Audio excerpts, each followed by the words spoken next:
বাপের মায়ের চালিসা সবাই আমরা করি, সবাই নামাজ কেন পড়ি না?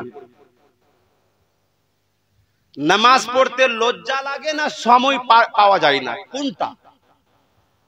যদি আপনি বলেন নামাজ যদি পড়ি তো লজ্জা লাগছে, তো এই কাজ করতে নবীকে তো লজ্জা লাগলো না। আরে নবী হয়ে নামাজ ছাড়েননি, নামাজ পড়েছেন।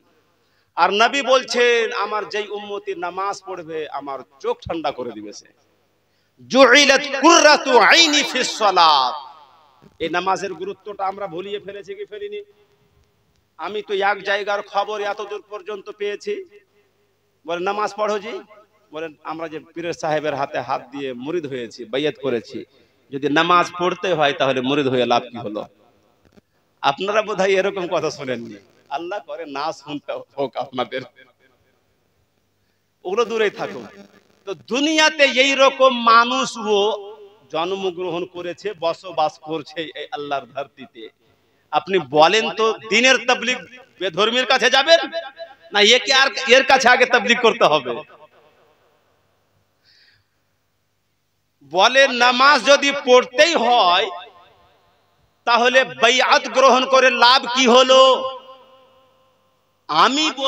আমি বললাম তুমি যদি এইরকম কথাই বলো তাহলে তোমার বাইআত গ্রহণ করে লাভ কি হলো? কারণ এই কথা যদি কেউ বলে তাহলে সরাসরি কাফির, ঈমান তার শেষ হয়ে যাবে। বাইআত গ্রহণ করার জন্য আল্লাহ যেটাকে বলেছেন ফরজ, ওটার দরকার নাই। যার কাছে বাইআত গ্রহণ করবেন তারও দরকার আছে এই নামাজের। নামাজের ব্যাপারে আল্লাহ তাবারক ওয়া তাআলা এতবার যে বলেছেন আকিমুস সালাত আকিমুস সালাত, এক তাফসীরের কিতাব বললাম তো বলে ডাইরেক্ট আর ইনডাইরেক্ট বিভিন্ন মাধ্যমে কমবেশ যদি দেখা যায় তো 700 বারের মতো আল্লাহ বলছেন নামাজ পড়ো। এ তো ডাইরেক্ট 80-82 বার। কত ইম্পর্টেন্স নামাজের। একজন ব্যক্তি যখন ঈমান আনয়ন করে, আপনি বুখারী বলেন, মুসলিম বলেন, তিরমিজি বলেন, আবু দাউদ বলেন, নেসাই বলেন, ইবনে মাজাহ বলেন, বাইহাকি বলেন, মিশকাত বলেন, মুসান্নাফ ইবনে আব্দুর রাজ্জাক বলেন, আবি শাইবা বলেন, যত হাদিসের কিতাব আছে কিতাবুল ঈমান যখন পড়বেন বুঝতে পারবেন বুনিয়াল ইসলাম আলা খামস, ইসলামের স্তম্ভ 5টা জিনিসের মধ্যে প্রথমটা হচ্ছে শাহাদাতু আল্লা ইলাহা ইল্লাল্লাহ, এই বিষয়ে সাক্ষী দেওয়া যে আল্লাহ ছাড়া কেউ আর মাবুদ নাই, ওয়া আন্না মুহাম্মাদার রাসূলুল্লাহ, এবং মুহাম্মদ হলেন আল্লাহর সচ্চা রাসূল। এই বলে যখন ঈমান আনয়ন করবে তারপরে দ্বিতীয় নম্বরে আমল যেটা হচ্ছে 5 নম্বরের, সেটা হচ্ছে ইকামুস সালাত, নামাজ কায়েম করা। আপনি কেমন মুসলমান, আপনার মধ্যে সব আছে, নাই তো প্রথম যেটা স্তম্ভ ওটাই নাই। ইসলামের 5টা স্তম্ভের মধ্যে একটাই তো হলো একটা ঈমানের কথা, আমলের কথা হচ্ছে নামাজ, তারপর হচ্ছে রোজা, যাকাত, হজ আছে।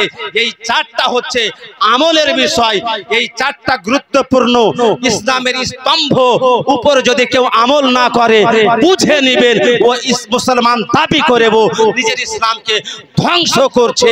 এই জন্যই তো হাদিস শরীফে বলাও হয়েছে মান তারাকা সালাত, যে ব্যক্তি নামাজকে ছাড়লো হাদামা দ্বীন, সে নিজের দ্বীন ধর্ম ইসলামটাকে ধ্বংস করে দেবে। তো মুসলমান হয়ে ধর্মটাকে ধ্বংস করে দিচ্ছি, এদিকে কেন আমাদের মাথা যায় না? আপনি মাসলা শুনুন, চালিসা করলে বাপের লাভ তো আছেই, কিন্তু হাসরের ময়দান যখন হবে, হাসরের ময়দানে এটা জিজ্ঞাসা করাই হবে না। গ্যারেন্টি দিচ্ছি আপনাকে, গ্যারেন্টি। কোন আলিম কোন মুফতি এটাকে কাটতে পারবে না, যেটা আমি বলতে যাচ্ছি আপনাকে। হাসরের ময়দানে এটা জিজ্ঞাসা করা হবে না, এই অমুক তোর বাপ মারা গেছিল, 2টা গরু কেন কাটনি, ভোজ কেন লাগাওনি, এটা জিজ্ঞাসা করা হবে না। তবে হাদিস শরীফের মধ্যে এসেছে আউয়ালু মা ইউহাসাবু বিহিল আবদু ইয়াউমাল কিয়ামা মিন আমালিহি আস-সালাত, হাসরের ময়দানে বান্দার কাছ থেকে তার আমল সমূহের মধ্যে সর্বপ্রথম যেই আমলের হিসাব নেওয়া হবে সেটা নামাজ। আল্লাহ জিজ্ঞাসা করবে, বান্দা এই অমুক তুমি নামাজ কেন পড়োনি? আছে এদিকে ধ্যান। বাপের জন্য আপনি যদি চালিসা করতে চান, ইসালে সওয়াব করতে চান, তাহলে নামাজি হয়ে যান।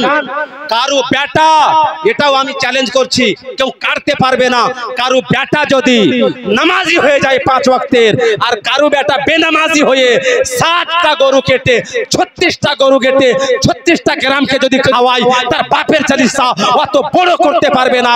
কারো বেটা 5 ওয়াক্তের নামাজি হওয়ার মাধ্যমে নিজের বাপ মায়ের জন্য যত বড় সওয়াব আর চালিসা আর ইসালে সওয়াব করতে পারবে। কারণ নামাজ এমন এক পদ্ধতি, এমন এক ইবাদত, এমন এক সিস্টেম ইসলামের মধ্যে, যেই